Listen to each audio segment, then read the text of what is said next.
Hello, my sunshine, and welcome to a new episode of the Hot Girl Morning Podcast. I'm so excited to have you here, no matter if you're tuning in from Spotify, Apple Podcast, or from this video recording that I randomly decided to do today. If you're on Spotify or anywhere, you can find in the show notes where I'm posting this. But I am very, very happy to have you here, and thank you so much for tuning in. And for taking the time for yourself on your hot girl walk or whatever you are choosing to do right now with your time. Today, I want to talk about the topic of mindful hustle and to kind of find a balance between taking action, working, and also self-care. If I'm being honest, I really hate the word hustle. It triggers a lot of negative feelings in my mind. And I feel like there was a lot of things happening in my past that got me to the point where I am right now. So I'm into self-development, and I was learning a lot about that topic for, 7-8 years at this point. And I remember in the beginning when I got into this bubble, I sometimes decided to listen, or I wanted to watch motivational videos. And whenever you typed in motivational video, what you saw was basically a bodybuilder or someone from the army screaming at you, telling you need to get your shit together and you need to be disciplined. And for some reason, things like this, they didn't speak to me. And I feel like in the self-development bubble, there's just a lot of tips and advice out there where it's just you need to wake up every day at 5 a.m. and every successful person on earth is reading at least one book in 1 week. And there's just so much shoulds out there where I don't know if you ever also felt like that. You felt bombarded with so much information and so many things that you should do. And you need to do this, you need to do X, Y, Z if you want to get there. And I feel like this was really exhausting because I always had the feeling that I had to do something, to be something. And I feel like now I have those two different bubbles. So on one hand, there's kind of the bubble where it's okay, you need to improve yourself. You need to do 10,000 things every single day to be successful, to get somewhere. And there's the other part that is more about, you need to be happy with where you are in the now and be present and be mindful. And I feel like often you get torn around because yes, you want to improve yourself, but you also want to be happy with where you are. And for me, this culture of, you need to hustle and you need to do all those things all the time, it really took out my energy. I remember in my past so often I was setting those goals for myself, and I had so many goals that I wanted to work on, and then I set completely unrealistic and goals for myself that I was not capable of achieving because I was just not that far back then. And then I felt bad for myself. And then I thought, I'm not disciplined enough. I'm lazy. And basically, it was just happening as a negative cycle or a negative spiral that over and over I tried to work on goals, but they never worked because there was this way out there that was promoted. And this is the way you go for your goals. This is what you need to do. And this is the only way. And through then building my business that I started 1.5-2 years ago, some things have changed because in the beginning I followed kind of the steps that the coaches back then were telling me, you need to do X, Y, Z to get there. And with time I realized you cannot just copy and paste one strategy on every person and expect it to work, because people are unique. Your talents are unique. The way you see the world is unique, and it is so much more beautiful and powerful if you find a way to communicate what you want to communicate in your way. And it was so liberating to me to not feel the pressure that I have to take on everything that people were telling me that you need to do or you should do, or I don't know. And I feel like it's sometimes difficult to find a balance between self-care, taking care of yourself, and on the other hand, also taking the action and getting further. I feel like it's a slippery slope to walk on, because sometimes you tend to like really work and you get things done, but then you're not really taking care of yourself. And other times you're doing really, I'm practicing the kindness towards myself, but I just don't feel like I'm getting anywhere. And since like most of my listeners are women, so I think I really want to address, because I feel like often like for this masculine energy like this, you need to do X, Y, Z, and you need this drive and you need all that, like that can work perfectly fine for so many people, but for me personally it didn't, and maybe for you it doesn't as well.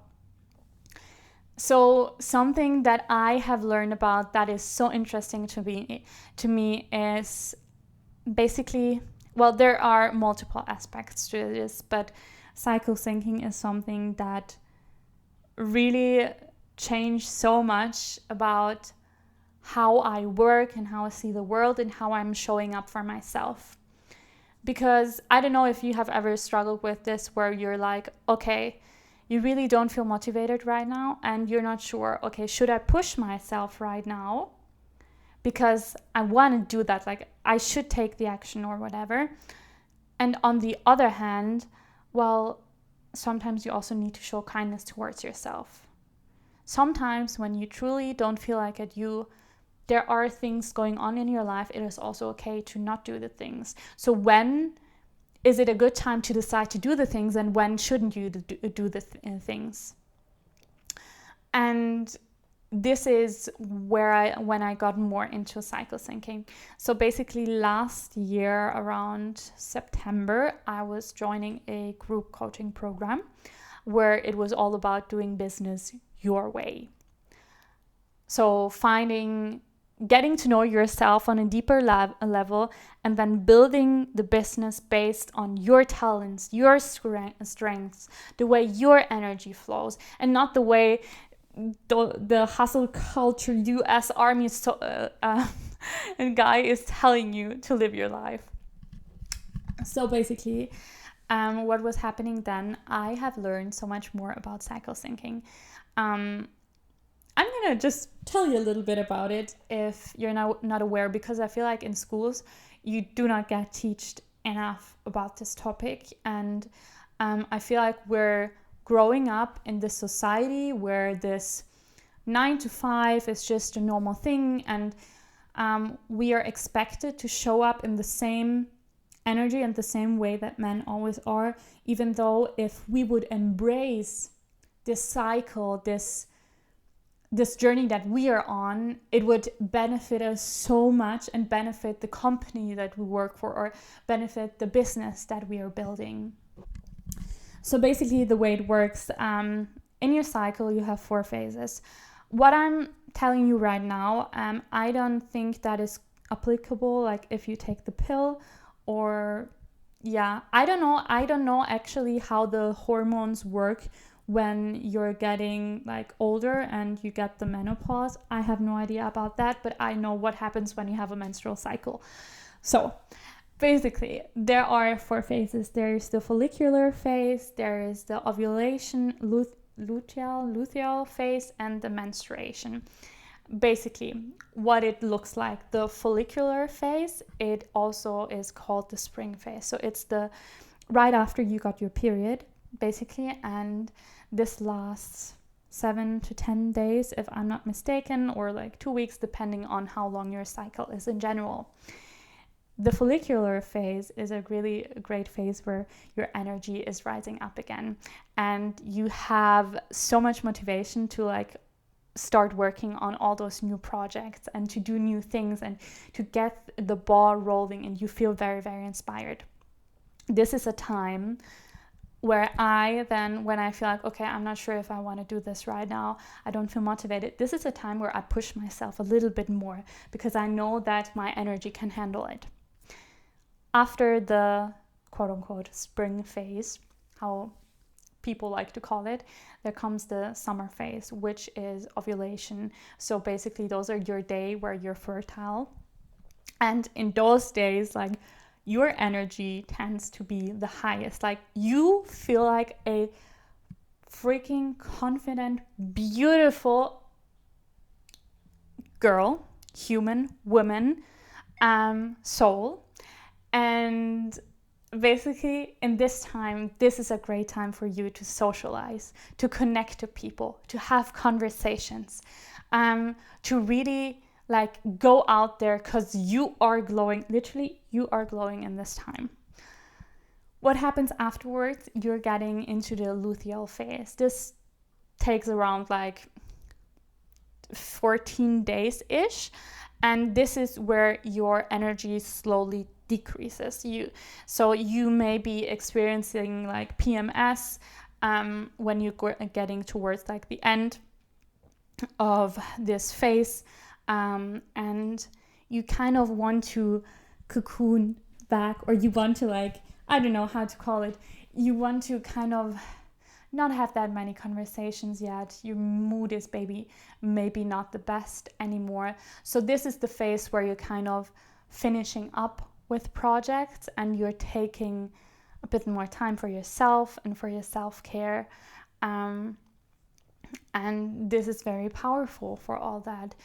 And then the menstruation is happening, which is between I never heard a girl who has only her period for 3 days. Let's say 5 to 7 days. I think that makes more sense. And basically, this is also the luteal phase. There is the time where often limiting beliefs come up and worries, and you start crying and you just don't feel that good. And when you're aware that you are in this phase, you can be way nicer to yourself. You can be like, hey, I know that this is right now here, but I know that this is my hormones are playing a role in that, and I'm just not going to listen to the voice that is telling me to quit everything right now. Like, I'm going to be okay. I'm going to show up for myself, and I'm going to give myself the grace. Also, luteal phase is the fall phase, and then menstruation is the winter phase. What I like to do especially there is, for me, like the first 2 days on my period are quite painful. So this is the time where I don't have any calls scheduled, where I really take time to fill my cup, and getting like still in my menstruation, I take a lot of time also reflecting and getting clear of where I am, where I want to go, because this is the perfect energy. And basically, this is how your cycle looks like. And there were, I think, also a lot of studies done how when in companies, women and men work there, that the company is able to reach so many more successful points. Because basically the men have like their 24-hour energy cycle. And we have a 24-hour cycle, but as well we have a 28-day cycle, depending on how long our menstrual cycle or how our cycle looks like. And basically there were studies done and that found out that the combination between men having like this quite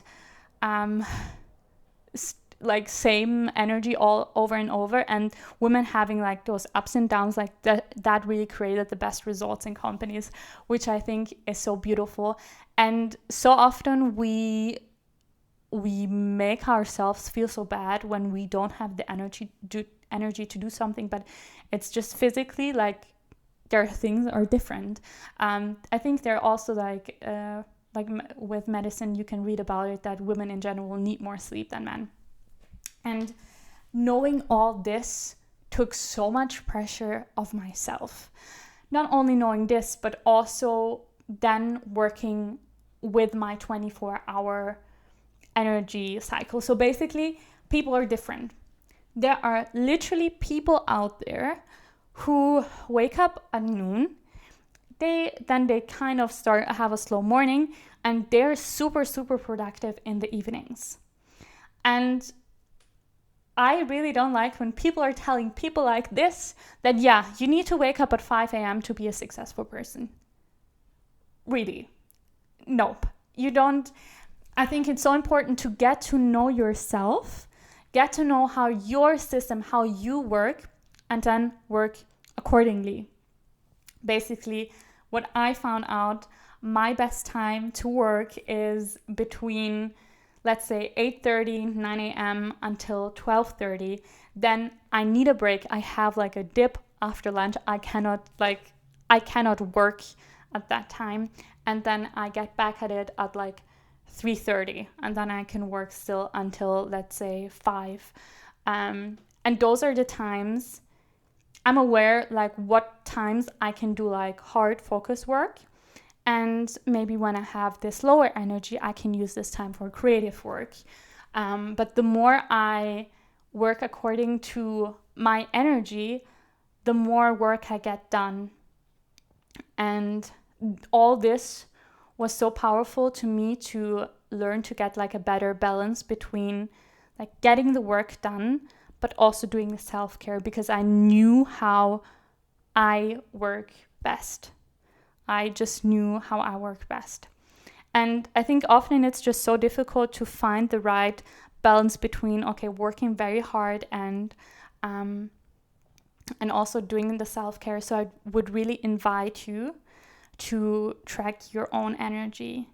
You can track your energy generally like over the cycle. Like I did this for sure, like for like 5 months, where I tracked every single day. How was my energy today? How was my mood today? What gave me energy and what took my energy? And I also wrote down like in what part of my cycle I am in right now.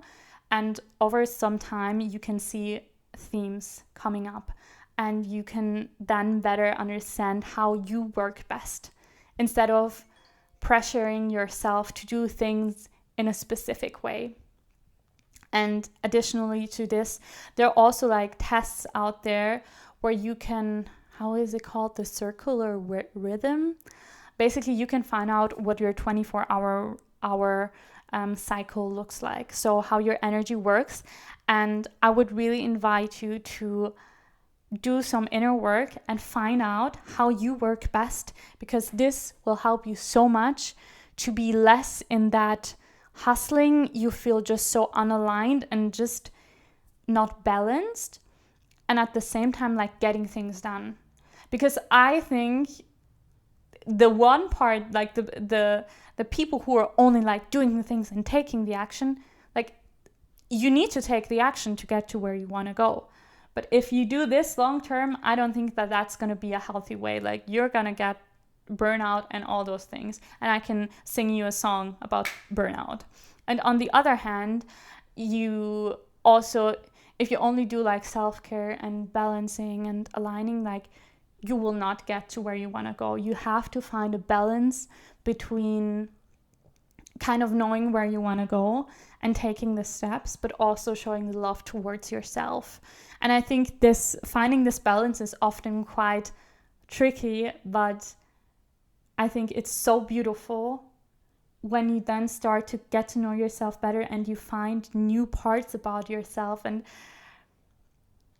I think women, like the fact that this cycle, we always like see this as something negative, but this is something so beautiful, that we have such a beautiful energy and how we're able to connect to people. And I don't know, I feel so much love and so much joy when I think about this, or when I think about, I don't know, I think women are so amazing and capable, and it's time for us to not always only work the way men work, or the way we got raised, that this is the way work should look like, this is what it is supposed to be, but to kind of get clear on, okay, this is my life, this is my energy, let's figure out how I can best work, what works best for me. So there needs to be a lot of work that you get done, that you do for yourself, where you're testing new things, you're trying new things. And I think that is so powerful. And I believe that if you want to be productive and you want to get things done and you want to get to your goals, this only works long term if you make sure that you fill your own cup first, that you take care of yourself. You need to do this inner work. You need to be there for yourself. Those are I want you to get to your goals and feel happy and fulfilled while you're working on it. And I want you to get to your goal and not pause for a second and be like, oh, well, that's it. What's my next goal? And not feel the pride, the gratitude, the joy when you get there. And this is also why my philosophy is so much about think about where you want to go. Think about how you would like to feel once you hit this goal, and creating this feeling already within the now. If you know a little bit more about my work, I do a lot of connecting to your higher vision, asking yourself, okay, how can I create this feeling within the now? Because once you're able to create that feeling already within the now, you're going to be able to achieve your goals so much faster. And I think truly that this is so powerful. I think I've already mentioned it in some episodes before, but I am building the Supportive Bestie Club, which is basically a membership for women where we support each other to go for our dreams. And this is also very much based on this mindful taking action. So there's a combination between, okay, what are some high impact moves? What are the action steps that will actually get you to your goals? What are the sustainable habits that you want to build, that you need to build to get there?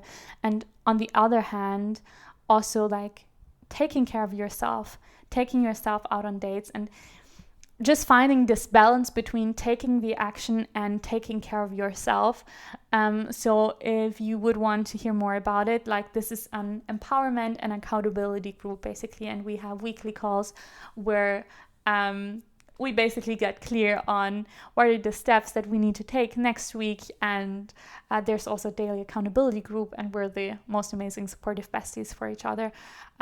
It is €80 a month until September 8th. Afterwards, it will be more. So if you're interested in that, you can just DM me on Instagram at greta.webhofer, greta.webhofer.